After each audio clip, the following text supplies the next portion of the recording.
बिस्मिल्लाहिर्रहमानिर्रहीम। आज के लेक्चर में हम चैप्टर नंबर 6 के एमसीक्यूज देखेंगे। एमसीक्यूज नंबर 6.1 है इन एन आइसोथर्मल चेंज। इसमें कहता है कि जो आइसोथर्मल चेंज है इसमें जो इंटरनल एनर्जी है, इंटरनल एनर्जी पे क्या इफेक्ट होगा। तो आइसोथर्मल प्रोसेस ऐसा प्रोसेस होता है जिसमें टेम्परेचर कांस्टेंट रहता है। मैंने आपको बताया था आइसो का मतलब होता है सेम, थर्मल का मतलब यहाँ पे टेम्परेचर है, तो इसमें टेम्परेचर कांस्टेंट होगा। और हमने ये पढ़ा हुआ है कि जो इंटरनल एनर्जी है उसको हम यू के साथ रिप्रेजेंट करते हैं, ये टेम्परेचर के साथ डायरेक्ट रिलेशन बनाती है। तो अगर टेम्परेचर कांस्टेंट है यानी कि चेंज नहीं हो रहा तो फिर इंटरनल एनर्जी भी चेंज नहीं होगी, ये भी सेम रहेगी। तो इसका आंसर आएगा सी वाला option, remains the same. MCQ number 6.2 है first law of thermodynamics is based upon law of conservation of. आपने ये बताया कि जो फर्स्ट लॉ ऑफ थर्मोडायनामिक्स है ये किस लॉ पे डिपेंड करता है। तो इसमें आएगा law of conservation of energy, तो ऑप्शन बी इसका करेक्ट ऑप्शन होगा। 6.3 वाला है a device which converts mechanical energy into heat energy is called. आपने बताना है कि ऐसी डिवाइस जो मैकेनिकल एनर्जी को हीट एनर्जी में कन्वर्ट करती है उसको हम क्या कहते हैं। उसको हम कहेंगे रेफ्रिजरेटर। एसी भी यही काम करता है। अब जो रेफ्रिजरेटर है या फ्रिज है उसके अंदर जो हीट होती है वो मैकेनिकल वर्क करके फ्रिज जो है वो बाहर निकालती है, यानी कि बाहर हीट प्रोड्यूस करती है। तो आप जैसे ही फ्रिज के बाहर या रेफ्रिजरेटर के बाहर बैक साइड पे हाथ लगाएंगे तो वो कंप्रेसर काम कर रहा होता है, वो आपको गर्म फील होगा। तो उसकी वजह ये होती है कि ये मैकेनिकल वर्क करके जो फ्रिज के अंदर का टेम्परेचर है उसको तो कम कर देती है, लेकिन जो बाहर वाला टेम्परेचर है उसको ज्यादा कर देती है।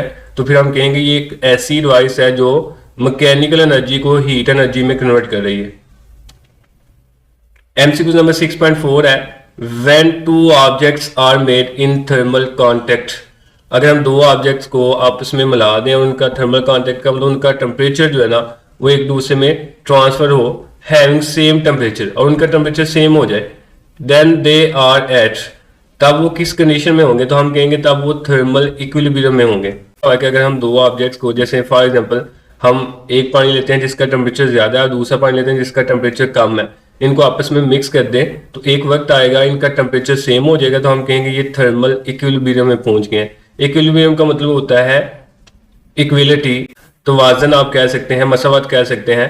थर्मल का मतलब टेम्परेचर, यानी कि टेम्परेचर के लिहाज से इनमें इक्वलिटी होगी, टेम्परेचर दोनों ऑब्जेक्ट्स का सेम हो जाएगा, तो इसको हम नाम देंगे थर्मल इक्विलिब्रियम का। 6.5 वाला है when the system is expanded. अगर सिस्टम जो ना एक्सपेंड हो बाय एडिंग हीट एनर्जी, और इसमें जो हीट है वो ऐड हो रही है, then the work done will be, तब उस पर जो वर्क डन है वो क्या होगा ये आपने बताना है। तो ये हमने पीछे साइन कन्वेंशन पढ़े हुए हैं कि फॉर एग्जांपल ये हमारे पास कोई सिस्टम है, अगर इसमें हीट एंटर हो रही है तो हीट एंटर होगी तो इसको हम पॉजिटिव लेंगे, और जैसे हीट एंटर होगी तो ये जो सिस्टम है ये एक्सपेंड करेगा ऐसे। जैसे फॉर एग्जांपल हमने एग्जांपल ये लास्ट टाइम पढ़ी थी कि हमारे पास एक जो है ना वो देगची है, इसमें हम किसी लिक्विड को रख देते हैं किसी चूल्हे के ऊपर, जैसे हम हीट इसको देंगे तो इसका ये जो ढक्कन है, जो लिड है, ये ऊपर आएगा, यानी कि इस पर वर्क होगा। तो अब यहाँ पे एक तो हीट सिस्टम में जा रही है, ये पॉजिटिव होगी, और दूसरा जो सिस्टम है वो हमें काम करके दे रहा है। यहाँ पे work done by the system हो रहा है, चूंकि सिस्टम काम कर रहा है ना, तो इसको हम फिर पॉजिटिव लेंगे, तो ऑप्शन सी इसका करेक्ट ऑप्शन आएगा कि इसका वर्क डन पॉजिटिव होगा, चूंकि ये work done by the system होगा। अगर work done on the system होता तो फिर हमने ये नेगेटिव लेना था। एमसीक्यू नंबर 6.6 है entropy of a system in reversible process. कहता है कि जो रिवर्सिबल प्रोसेस है इसमें जो इंट्रोपी है वो क्या होगी। तो आपने याद रखना है कि रिवर्सिबल प्रोसेस में जब भी आप चेंज देखते हैं, किसी भी चीज का जो चेंज है, इसको हम डेल से रिप्रेजेंट करते हैं, वो हमेशा जीरो होगा। तो अब हमने इंट्रोपी का जो फार्मूला है वो हमने पढ़ा हुआ है कुछ यूं, डेल एस जो है ना वो इक्वल है डेल क्यू ओवर टी के। तो यहाँ पे जो चेंज इन इंट्रोपी आएगा रिवर्सिबल प्रोसेस में वो जीरो होगा, क्योंकि आप जहां से चले थे वहीं पे वापस आ गए हैं, तो चेंज जो ना हमेशा जो ना वो जीरो होगा जब रिवर्सिबल प्रोसेस हो या साइक्लिक प्रोसेस हो, इसलिए ऑप्शन डी इसका करेक्ट ऑप्शन है। एमसीक्यू नंबर 6.7 है what happens to internal energy of an object when its temperature increases. आपने ये बताना है कि किसी भी ऑब्जेक्ट्स की जो इंटरनल एनर्जी है उसके साथ क्या होगा अगर हम उसका टेम्परेचर पहले से ज्यादा कर दें, बढ़ा दें,